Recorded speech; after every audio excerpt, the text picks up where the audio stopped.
ఓం అరుణాచలేశ్వరాయ నమః. తిరువన్నామలైలో సాక్షాత్తు పరమశివుడే పూర్ణయోగ సిద్ధలింగ కొండ రూపంలో దర్శనమివ్వడం వలన కొండను చుట్టూ ప్రదర్శన చేయటమే అతి గొప్ప పూజా విధానమైనది. ఈనాటికి కోట్లాది సిద్ధ పురుషులు, మహానుభావులు, యోగ పురుషులు ప్రతిరోజు తిరువన్నామలై గిరి ప్రదర్శనం చేస్తూనే ఉన్నారు. ఈ భూలోకంలో అనేక ప్రదేశములలో గిరి ప్రదర్శన విధానము ఉన్నను. 2 ప్రదేశములలోని గిరి ప్రదర్శనములు మాత్రమే అత్యంత దైవత్వ ఆకర్షణ కలిగినవిగా గుర్తింపు పొందినవి. ఒకటి హిమాలయాల యందు కైలాసగిరి ప్రదక్షిణము, మరి ఒకటి తిరువన్నామలైలో ఉన్నటువంటి గిరి ప్రదర్శనము.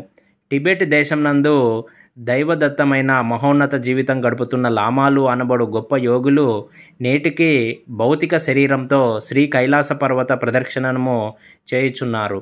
ఆధ్యాత్మికత సూక్ష్మ శరీరంతో తిరువన్నామలైలో ప్రదక్షిణము కూడా చేస్తున్నారు. ఇది మాత్రమేనా, ఆయా వారానికి సంబంధించిన గ్రహాధిపతులను, నక్షత్ర దేవతలను తిరువన్నామలైలోని గిరిని ప్రదక్షిణం చేయుచున్నారు. క్రిములు, జంతువులు, వృక్షములు, కీటకములు మొదలగు ప్రతి ఒక్క జీవరాశులకు గాను దేవతలు వారి యొక్క జాతి యొక్క బాగు కోరి తిరువన్నామలైలో ఉన్నటువంటి గిరి ప్రదక్షిణను చేయుచున్నారు. శ్రీ ఆంజనేయ స్వామి, శ్రీ అగస్త్య మహాముని వంటి సిద్ధ దైవ అవతార మూర్తులు కూడా ఏదో ఒక రూపంలో ప్రతిరోజు గిరి ప్రదక్షిణం చేస్తున్నారు. శ్రీ అంగవ మహర్షి తన 10,000 మంది శిష్యగణంతో దట్టగాలి ప్రదక్షిణ మార్గంలో అనేక కోటి యాగాలుగా గిరి ప్రదక్షిణ చేస్తూనే ఉన్నారు. తిరువన్నామలైలో పవిత్ర క్షేత్రపు అద్భుతమైన ఆధ్యాత్మికత ప్రత్యేకత ఏమిటంటే, పగలైనా రేయైనా, సంధ్యైనా ఎండైనా వానైనా ఎల్లప్పుడూ ఎవరో ఒకరు గిరి ప్రదక్షిణం చేస్తూనే ఉంటారు.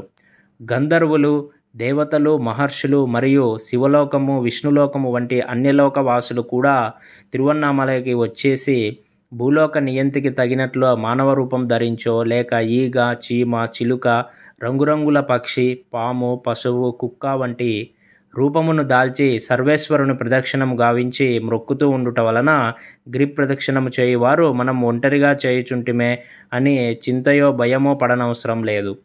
అరుణాచల క్షేత్రంలోకి మనం అడుగు పెట్టాలంటే ఆ పరమశివుని యొక్క అనుగ్రహంతోనే మనం అడుగు పెట్టగలం.